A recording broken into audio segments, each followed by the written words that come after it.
Chapter number 2, Globe, Latitudes and Longitudes. In chapter 1, we had studied in detail about the celestial bodies. Chapter 1 में हमने इससे जो previous chapter था हमने उसमें स्टडी पढ़ा है सेलेस्टियल बॉडी के बारे में. We had also learned that most of the celestial bodies are almost round in shape. हमने ये भी पढ़ा है कि सेलेस्टियल बॉडीज अधिकतर राउंड इन शेप होती हैं. The earth is almost spherical in shape. Earth हमेशा almost spherical in shape. Spherical होती है शेप में, मीन्स स्फेरिकल का मतलब है circular, round in shape, and is described as a geoid. What is the meaning of geoid? Earth shaped. और वो is and is described as a geoid, और वो डिस्क्राइब की जाती है जियोइड की तरह. जियोइड का मतलब है earth. It's look like an orange that is bulging at the equator. ये ऑरेंज की तरह है, bulging at the equator. Equator से उभरी हुई है, बल्गिंग है. And slightly flattened at the poles. और वो स्लाइटली फ्लैटेंड है, चपटी है एट द पोल्स. पोल्स पर वो चपटी है, हल्की सी वो चपटी है. Since the size of the earth is very large. Earth का जो साइज है वो बहुत ही लार्ज है. सो टू अंडरस्टैंड और teach about the location of continents and oceans on the earth is difficult. So to understand और teach, हमें समझने के लिए और उसके बारे में नॉलेज पढ़ाई करने के लिए उस पर about the लोकेशन के बारे में, कॉन्टिनेंट्स के बारे में और ओशंस के बारे में. ऑन द अर्थ पर इज़ वेरी डिफ़िकल्ट, ये बहुत मुश्किल है. Hence the simplest and the most accurate way to represent the earth is to make a model of it. Hence the simplest and the most accurate. तो सबसे easy और most accurate मतलब कि वो accurate location देता है. most accurate way to represent earth को represent करने के लिए वो मोस्ट एक्यूरेट है. Is to make a model of it. Earth का एक अर्थ जैसा दिखने वाला एक model. Such a man made model, वो ह्यूमन बीइंग्स हमारे द्वारा बनाया गया मॉडल है वो. Of the earth on a small scale is called a globe. Earth पर मैन मेड मॉडल, वो मैन मेड मॉडल है. ऑफ द अर्थ का मैन मेड मॉडल है. ऑन अ स्मॉल स्केल, एक छोटे से scale, is called a globe. उसे क्या कहते हैं? Globe. The first such globe was made in Germany in the year 1492. जो सबसे पहला ग्लोब बनाया गया था, ये बनाया गया था जर्मनी में और 1492 में ये ग्लोब बनाया गया था. आप भी इस लाइन को अंडरलाइन कीजिए क्योंकि ये बहुत इम्पोर्टेंट है. इस पे आपके क्वेश्चंस बन सकते हैं कि जैसे कि फर्स्ट पहली बार ग्लोब कहाँ पे बनाया गया था? जर्मनी में बनाया गया था. और कौन सी ईयर में? ईयर 1492 में. Globe. A globe is a world map. Globe world map है, पेस्टेड, जो कि पेस्टेड और प्रिंटेड, जो पेस्ट किया जाता है और या फिर प्रिंट किया जाता है over the surface of hollow sphere. अब ये आपके मन में क्वेश्चन आया होगा कि होलोस्फेयर क्या है? होलोस्फीयर ग्लोब को कहते हैं। अब होलोस्फीयर क्यों कहते हैं, क्योंकि आप ये देखोगे ये निडल डाल रखी है जिसे क्या कहते हैं हम, एक्सिस, जिससे ये फ्रीली जो ग्लोब है ये रोटेट हो पाता है, उसे होलोस्फीयर कहते हैं। And mounted on the axle, mounted मतलब आप देखिए निडल डाल रखी है, जो जहाँ से निडल डाल रखी है उन्हें एक्सिस कहते हैं, और इन्हें माउंटेड भी कहते हैं क्योंकि ये एक तरह से अंदर से निडल है तो अंदर से होलो होगी, मतलब खोखली होगी, इसलिए इसे माउंटेड भी कहते हैं। ऑन एन एक्सिल और needle so that it can rotate freely, तो ये आसानी से रोटेट हो सकता है, ग्लोब रोटेट होता है। On a globe shapes, size and relative locations of continents. On a globe, globe पे शेप्स, साइज, शेप्स हो गई, साइज हो गए, and relative location of continents मतलब कॉन्टिनेंट्स की location of continents and oceans, और ओशंस की, आर शोन करेक्टली, वो करेक्टली दिखाता है, कौन दिखाता है, ग्लोब हमें करेक्टली लोकेशन दिखाता है। On the space, in the space the earth rotates around its axis and is tilted on one side. Space में earth rotate around its axis, और जो है अपने एक्सिस पे रोटेट करती है, and is tilted on one side, और वो एक साइड से झुकी हुई होती है। इसमें यही शो किया गया है, ये एक साइड से झुकी हुई है, आप देख रहे हो ऐसे है तो ये टेढ़ी है, एक साइड से झुकी हुई है, इसे टिल्टेड ऑन वन साइड, एक साइड से झुकी हुई है ये। Similarly globe can also be rotated around the tilted axle. इसी तरह सिमिलरली इसी तरीके से ग्लोब को भी उसका जो एक्सिस है उसे ऐसे टिल्टेड किया है, मतलब कि ये ऐसे टेढ़ी है, एक साइड से झुकी हुई है, झुका हुआ है ग्लोब भी। द एक्सेल और needle of globe is same as the axis of the earth. जो एक्सेल है और निडल, निडल यहाँ पे जो इसके अंदर रॉ डली हुई है, ये ऐसे रॉ जो जा रही है इसे निडल कह रहे हैं यहाँ पे। निडल ऑफ ग्लोब, ग्लोब का जो एक्सेल है और निडल है is same as the axis of the earth, ये सेम है किसकी तरह, अर्थ के एक्सिस की तरह।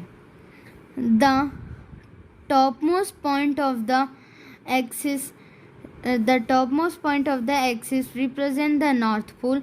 जिसका टॉप ऑफ द एक्सिस है, इसका जो टॉप है, टॉप वाला जो एक्सिस है इसे हम क्या कहते हैं, नॉर्थ पोल। और ये जो and the lower point of the axis represent south pole, और जो लोअर वाला पॉइंट है इसे हम क्या कहते हैं, साउथ पोल। यहाँ पे देखिए ये नॉर्थ पोल है और ये साउथ पोल है। The torrid zone lies between the tropic of Cancer and the tropic of Capricorn. जो टॉरिड जोन है वो ट्रॉपिक ऑफ कैंसर और ट्रॉपिक ऑफ कैप्रिकॉन के बीच में पड़ता है। The sun rays fall almost vertically here all the year around. पूरे साल सन की जो रेज है वो वर्टिकली यहाँ पे पड़ती है। Relationships between the earth and the sun, earth और सन के बीच में relationships including the length of the days मिलाकर, टाइम का डिफरेंस एंड सैटेलाइट पाथ और सैटेलाइट्स के पाथ can be easily demonstrated through a globe. ये सब समझे जा सकते हैं ग्लोब की मदद से। The estimation of distance and direction is also correct on a globe. Estimation of distance and direction, distance, direction, इनका एस्टिमेशन मतलब कि ये कहाँ पे है, इन्हें बताना is also correct on a globe. Globe आसानी से बता देता है, ये करेक्ट है, सही है ऑन अ ग्लोब, ग्लोब पर। Countries, continents and oceans are shown in their correct size on a globe. Countries हो गए, कॉन्टिनेंट्स हो गए और ओशंस, ग्लोब हमें दिखा देता है कि कहाँ कहाँ पे है। Show in the correct size on a globe, इस एक करेक्ट साइज पे हमें दिखा देता है कि ये कंट्रीज, कॉन्टिनेंट्स और ओशंस कहाँ पे हैं। Navigators find out the shortest distance between 2 points with the help of globe. Navigators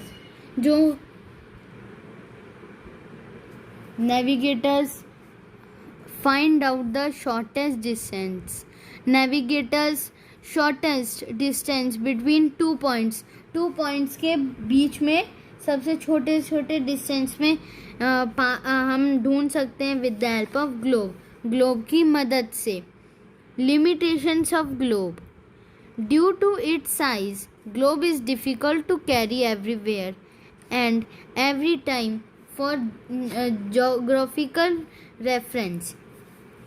इसके साइज के कारण ग्लोब मुश्किल है एक जगह से दूसरी जगह ले जाने के लिए, and every time for geographical reference, मतलब जो हम जियोग्राफिकल स्टडीज़ करते हैं, इनके बारे में स्टडी करते हैं, उसके रेफरेंस, उसकी स्टडी करनी मुश्किल है। Although globes of very small size are also in use these days. Globe का साइज कम होता है और are also use in these days, और इन दिनों में कम किया जाता है। Half past of the globe can be seen in one time. Globe का हाफ, आधा पार्ट हम देख सकते हैं एक समय पर। Globe is not suitable for representing one part of the earth. Globe suitable नहीं है रिप्रेजेंटिंग करने के लिए on one part of the earth, earth के वन पार्ट पे। Details like small towns and villages, roads and railway cannot be shown on a globe. Details like small town, village और road और railway की details निकालना cannot be shown on a globe. ये globe पे दिखाई नहीं देता है, शो नहीं करता है ग्लोब ऑफ यूजुअली साइज, उसके साइज के कारण। It would need a large size globe, उसको ज़रूर इन सब चीज़ों को दिखाने के लिए ज़रूरत होती है बड़े से ग्लोब को बनाने के लिए। Latitudes and longitudes, if you look at a globe और अ वर्ल्ड मैप, अगर आप ग्लोब को देखते हो और वर्ल्ड मैप को देखते हो, you will notice 2 sets of lines drawn on them. इन पे 2 सेट्स ऑफ लाइन बनी हुई होती हैं। 1 set of lines run horizontally, जो 1 सेट ऑफ लाइन्स, लाइन का जो एक सेट होता है, 1 सेट होता है, वो हॉरिजॉन्टल होता है, और in the east to west, और वो ईस्ट टू वेस्ट, ये आप देखो हॉरिजॉन्टल जा रही है, ये कहाँ से जा रही है, ईस्ट टू वेस्ट जा रही हैं।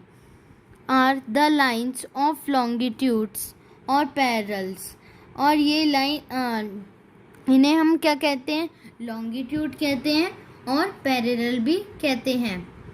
Direction while the other set of lines runs vertically, और जो दूसरी सेट ऑफ लाइन है वो वर्टिकली जाती है, कहाँ से, और in the north south direction, north से साउथ में हो जाती हैं, ये जा रही हैं नॉर्थ से साउथ में जाती हैं। उन्हें हम क्या कहेंगे, they cut each other like the lines on a graph paper. जो आपने ग्राफ पेपर देखा होगा तो उसमें बॉक्सेस बने हुए होते हैं, इनकी तरह ही बने हुए होते हैं, तो तो lines on a graph paper, जैसे ग्राफ पेपर पे जो बॉक्सेस होते हैं, लाइंस होती हैं, वैसे ही अर्थ पे, वर्ल्ड मैप पे या फिर ग्लोब पे बने हुए होते हैं. The horizontal lines are the lines, जो हॉरिजॉन्टल लाइंस है are the lines of latitudes और पैरल्स. जो हॉरिजॉन्टल लाइन है उन्हें हम क्या कहते हैं? लैटिट्यूड कहते हैं और पैरेलल कहते हैं. आप लैटिट्यूड भी कह सकते हो उन्हें और पैरेलल भी कह सकते हो. एंड द वर्टिकल लाइंस, जो वर्टिकल लाइंस होती हैं, जो वर्टिकल में जारी होती हैं, उन्हें हम क्या कहते हैं? लॉन्गिट्यूड्स और मेरिडियंस. दोनों में से आप कुछ भी कह सकते हो. In maps you will see both the lines intersecting each other. आप मैप में देखते हो कि जो दोनों लाइन है वो आपस में मिलती हैं, इंटरसेक्ट होती हैं each other.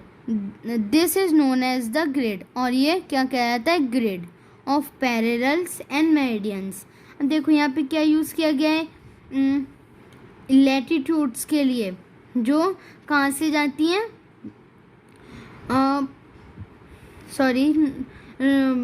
East to waste जाती हैं, उनके लिए हमने क्या यूज़ किया है यहाँ पे? पैरेलल्स. और जो नॉर्थ टू साउथ जाती हैं उनके लिए हमने क्या यूज़ किया है? Meridians. In maps you will see both the lines intersecting each other. This is known as grid of parallels and meridians. इसे हम क्या कहेंगे? ग्रिड. और ये पैरेलल्स और मेरिडियंस होती हैं. And it help us to locate different places, और ये हमें मदद करती हैं लोकेट ढूंढने में. लोकेट करती हैं डिफरेंट प्लेसेस, अलग अलग प्लेसेस को. और ये लाइंस आप अंडरलाइन कर लेना, और ये इम्पॉर्टेंट लाइंस हैं. जो लाइंस कहाँ से ईस्ट टू वेस्ट जाती हैं उन्हें हम क्या कहते हैं? लैटिट्यूड्स कहेंगे या फिर पैरेलल्स कहेंगे. और जो नॉर्थ टू साउथ जाती हैं उन्हें हम लॉन्गिट्यूड्स कहेंगे या फिर मेरिडियंस कहेंगे. Latitudes. The most important imaginary line on the earth is the equator. Most important, सबसे इम्पॉर्टेंट लाइन, इमेजनरी लाइन है, उसे हम क्या कहते हैं? अर्थ पे सबसे मोस्ट इम्पॉर्टेंट इमेजनरी लाइन है वो है equator. The equator is defined as the imaginary circle drawn around the globe exactly halfway between the two poles. The equator is defined as the imaginary circle drawn around. जो equator है वो imaginary line है, imaginary circle drawn around the globe, जो globe के globe में बना हुआ होता है.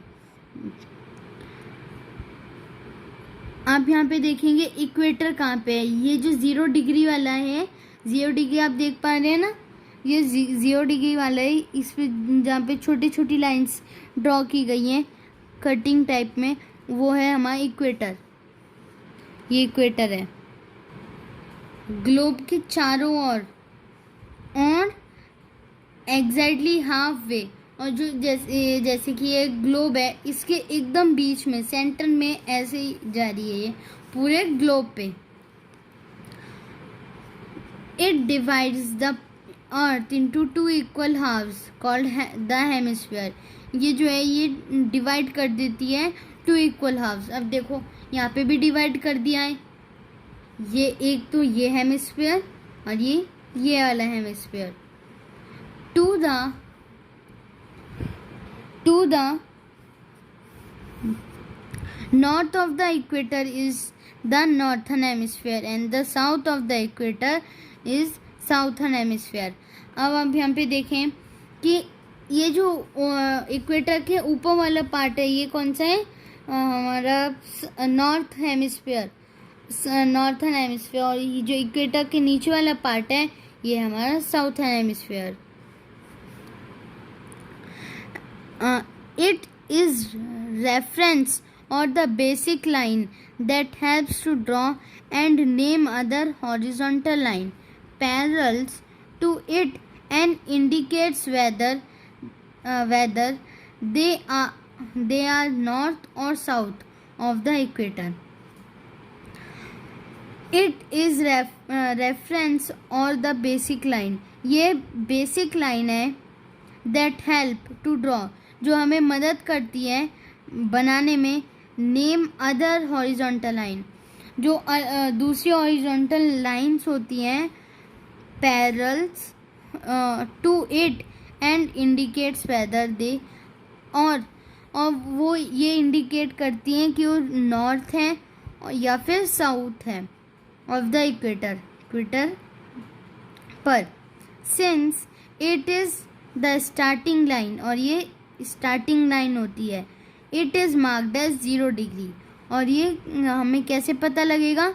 ये 0 डिग्री पे मार्क होती है. जैसे मैंने आपको यहाँ पे दिखाया था, ये जी 0 डिग्री, और ये क्या है हमारा equator.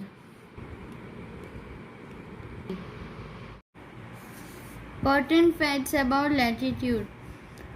The imaginary circular line runs parallel. जो imaginary circular line क्या है? Equator. Runs parallel. जो parallel जा रही है ऐसे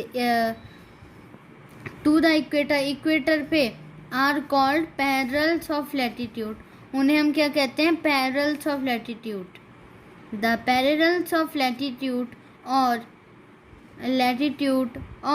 latitudes are measured in degree. जो parallels of latitude और latitudes हैं उन्हें किस में नापा जाता है? डिग्रीज में. The equator represent 0 degree latitude. जो इक्वेटर है वो उसे कैसे रिप्रेजेंट करेंगे? 0 डिग्री लैटिट्यूड से. The distance from the equator to either of the poles is 1/4 of a circle round the earth. The distance from the equator से distance to either of the pole किसी भी पोल पर is 1/4 of a circle around the earth. 1/4 of a circle का 1/4 around the earth, round the earth, अर्थ के चारों ओर. That is 360 degree into 1/4 is equal to 90 degree. Thus 90 degree north latitude represent. Thus 90 degree north latitude represent the north pole. जो 90 degree north latitude है वो represent करता है. आप यहाँ पे देख पाए ये जो 90 डिग्री नॉर्थ पोल लिखा हुआ है और 90 degree north pole represent the north pole and 90 degree south latitude represent the south pole. और जो 90 डिग्री साउथ पोल है ये लिखा हुआ 90 डिग्री और साउथ पोल ये रिप्रेजेंट क्या करता है? साउथ पोल 90 डिग्री लैटिट्यूड और ये रिप्रेजेंट क्या करता है? North pole 90 degree latitude. All parallel lines to the north of the equator are called northern latitudes. All parallels जितनी भी parallel line है इक्वेटर से नॉर्थ पोल के बीच में वो क्या कहलाती हैं? Northern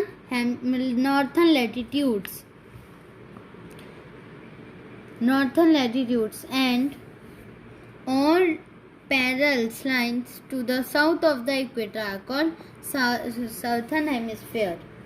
southern latitude. यहाँ पे जितनी भी इक्वेटर साउथ पोल के जितनी भी बीच में लाइंस आती हैं उन्हें क्या कहते हैं?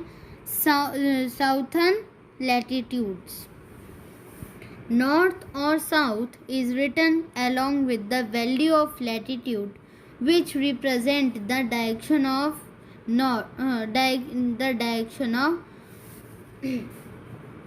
north or south is written along. North और साउथ लिखे जाते हैं with the value of latitude, latitude की वैल्यू से, विच रिप्रेजेंट जो रिप्रेजेंट करते हैं, जो दर्शाते हैं द डायरेक्शन को north is indicate S N and south is indicate S. North जो है वो किससे इंडिकेट होता है, एन से, और जो साउथ है वो किससे इंडिकेट होता है, एस से।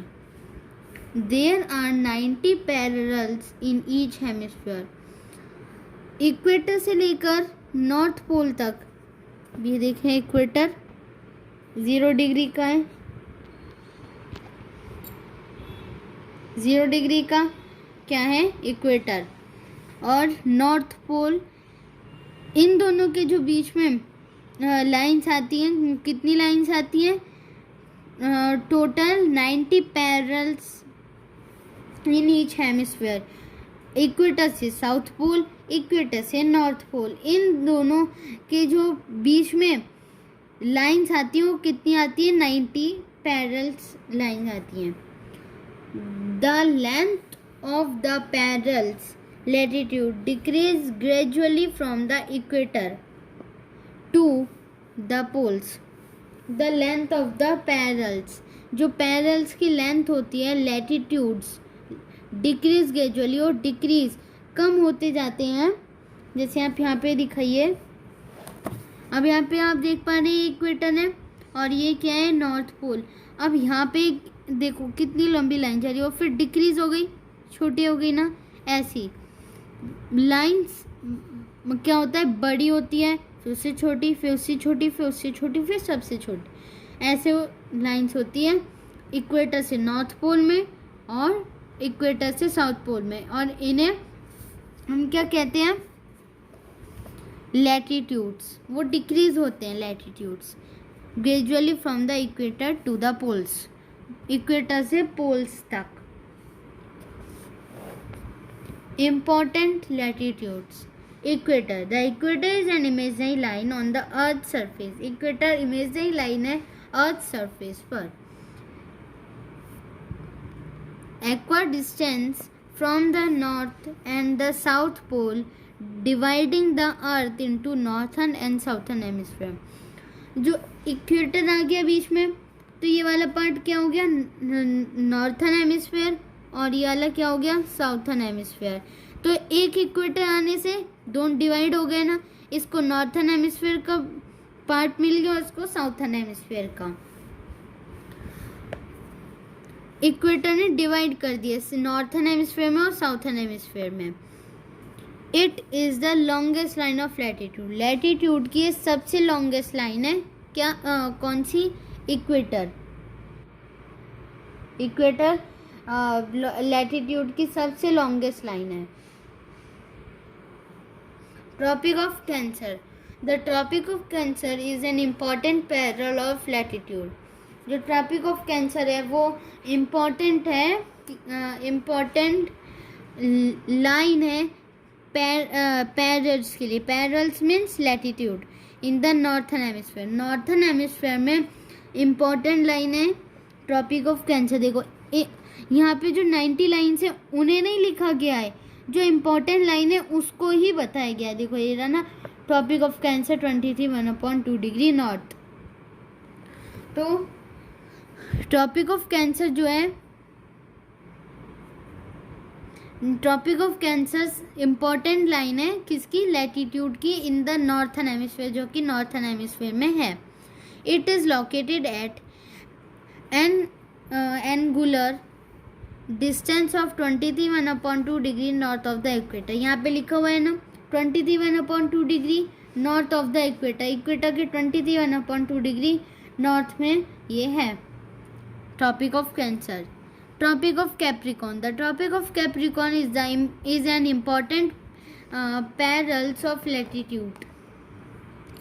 ट्रॉपिक ऑफ कैंसर जो है वो इम्पॉर्टेंट लाइन है लैटिट्यूड की in the southern hemisphere. Southern hemisphere में देखो, जैसे मैंने ऊपर बताया था नॉर्थर्न हेमिस्फीयर में, कि मैंने आपको ऊपर बताया था नॉर्थर्न हेमिस्फीयर में कि 90 लाइंस नहीं लिखी गई हैं, सिर्फ जो इम्पोर्टेंट है उसे ही लिखा गया है। तो इसमें इम्पोर्टेंट ट्रॉपिक ऑफ कैप्रिकॉर्न है, और जो है 23 1/2 डिग्री साउथ है। जो ट्रॉपिक ऑफ कैंसर सबसे इम्पोर्टेंट लाइन है पैरल्स ऑफ लैटिट्यूड, लैटिट्यूड में सबसे इम्पोर्टेंट लाइन है साउथर्न हेमिस्फीयर में. It is located at angular distance of 23 degree south of the equator. Equator के साउथ में 23 डिग्री, इक्वेटर के साउथ में 23 डिग्री, ये क्या है, साउथ में है इक्वेटर ऑफ द साउथ में सबसे important line tropic of Capricorn है, और ये 23 डिग्री, और ये 23 डिग्री है साउथ में. Then arctic circle. The Arctic circle lies at angular distance of 66 degree north of the equator. जो arctic circle lies at angular distance, जिसका क्या डिस्टेंस है, 66 डिग्री ऑफ द इक्वेटर. अब आर्टिक सर्किल जो है वो भी इम्पोर्टेंट है, तो यहाँ पे आर्टिक सर्किल भी लिखा गया है. देखिए ये रहा Arctic circle 66 degree north. Antarctic Circle. The Antarctic Circle lies at an angular distance of 66 degree south of the equator. जो आर्टिक सर्किल था वो 66 degree north of the equator था, और जो अंटार्कटिक सर्किल है 66 डिग्री साउथ है. Importance of latitude. Latitude help us to find the location of a place away from the equator. Latitude जो है हमें मदद करता है लोकेशन ढूंढने में, place away from the equator. जो प्लेस इक्वेटर से अवे है, मतलब दूर है. Latitudes help us to know the temperature of a place. जो लैटिट्यूड से वो हमें मदद करते हैं टेम्परेचर नापने का, जो प्लेस उस प्लेस का टेम्परेचर नापने का. With the help of both latitudes horizontal line, जो लैटिट्यूड से हॉरिजॉन्टल लाइन है, and longitudes vertical lines. Latitudes horizontal line है, लॉन्गिट्यूड वर्टिकल लाइन्स है. We can locate a place on globe और अ मैप इजीली. हम इनके through place का पता लगा सकते हैं ग्लोब पर और या फिर मैप पे आसानी से. Heat zone of the earth. The earth is divided into 3 heat zone. Earth 3 heat zone में डिवाइडेड है.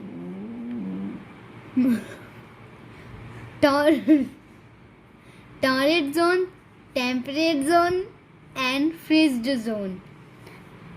टॉर्रिड जोन एक जोन है, टेम्परेट जोन एक जोन है, और फ्रीज जोन एक जोन है.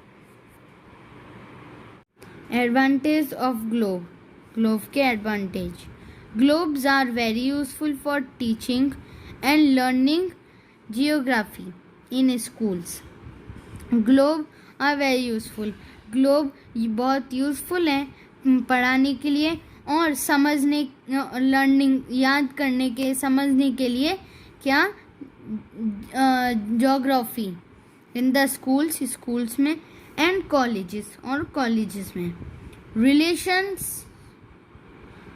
Relations between the earth and the sun, including the length of days, time difference and satellite paths can be easily demonstrated through a globe. Relationships between the earth. Relationships between the earth and the sun. Earth और sun के बीच में जो relationships हैं, including the length of the days. Length of the days, length of the days, including the length of the days means मिलाकर length of the days की length. It is also known as the tropical zone. इसे tropical zone के नाम से भी जाना जाता है. The temperate zone. The zone outside the torrid zone between 23 1/2 degree north and 66 1/2 degree north. In the northern hemisphere, वो जोन जो टॉरिड जोन के बाहर है, outside the torrid zone between 23 1/2 degree north और 23 और 66 1/2 डिग्री साउथ, वो north के ये क्या है इसकी, and in the northern hemisphere, जो कि नॉर्थन हेमिस्फीयर में है, and 23 1/2 degree south and 23 1/2 66 1/2 degree south in the southern hemisphere में, जो साउथर्न हेमिस्फीयर में है, receive standing rays of the sun, receive slanting rays of the sun, जो कि slanting rays पाती है सन की. These zones are neither too hot nor too cold. ये जो जोन है टेम्परेट जोन, ये ना ही तो ज़्यादा ठंडा रहता है और ना ही ज़्यादा गर्म रहता है. They have moderate temperature. इनका मॉडरेट टेम्परेचर मतलब कभी ठंड हो गई तो कभी गर्मी हो गई, ऐसा टेम्परेचर रहता है. The belt between the tropic of Cancer and the Arctic circle is called the north temperate zone. The belt between the tropic of Cancer और आर्टिक सर्किल को क्या कहते हैं? नॉर्थ टेम्परेट जोन भी कहते हैं. The belt between the tropic of Capricorn and the Arctic circle is called the south temperate zone. इन्हें क्या कहते हैं? South temperate zone. The midday sun is never overhead beyond the tropic of Cancer और the tropic of Capricorn. The midday sun is never overhead. जो sun है ये temperate zone के ऊपर नहीं रहता है, beyond the tropic of Cancer और द ट्रॉपिक ऑफ कैप्रिकॉर्न. ये ट्रॉपिक ऑफ कैंसर और ट्रॉपिक ऑफ कैप्रिकॉर्न पे ही रहता है. The frigid zone between 66 1/2 degree north and the north pole and 66 1/2 degree S and the south pole. जो frigid zone है वो 66 1/2 डिग्री नॉर्थ पे है, जो कि नॉर्थ पोल पे है, और 66 1/2 डिग्री साउथ में, जो कि साउथ में है. South pole receive minimum heat. South pole का जो साउथ पोल है फ्रिज जोन का, वो कम हीट रिसीव कर पाता है. These are the coldest zone. जो इसलिए फ्रिज जोन क्या है? सबसे ठंडा जोन है, कोल्डेस्ट जोन है. The north frigid zone lies between the Arctic circle and the north pole. जो फ्रिज जोन है वो आर्टिक सर्किल और नॉर्थ पोल के बीच में पड़ता है. The south frigid zone lies between the antarctic circle and the south pole. The south frigid zone, जो torrid zone tropic of Cancer और tropic of Capricorn, tropic of Cancer से लेकर ट्रॉपिक ऑफ कैप्रिकॉर्न तक फैला हुआ है. और torrid zone के बीच में से टॉरिड जोन के बीच में से इक्वेटर लाइन अक्रॉस होती है, जाती है. और जो सन की रेज है इस पे वर्टिकली पड़ती है अराउंड फॉर ईयर के लिए. पूरे ईयर सन की रेज इस पे वर्टिकली पड़ती है. और ये मैक्सिमम सब ज़्यादा से ज़्यादा हीट कंज्यूम करता है, इसलिए इसे क्या नाम दिया गया है?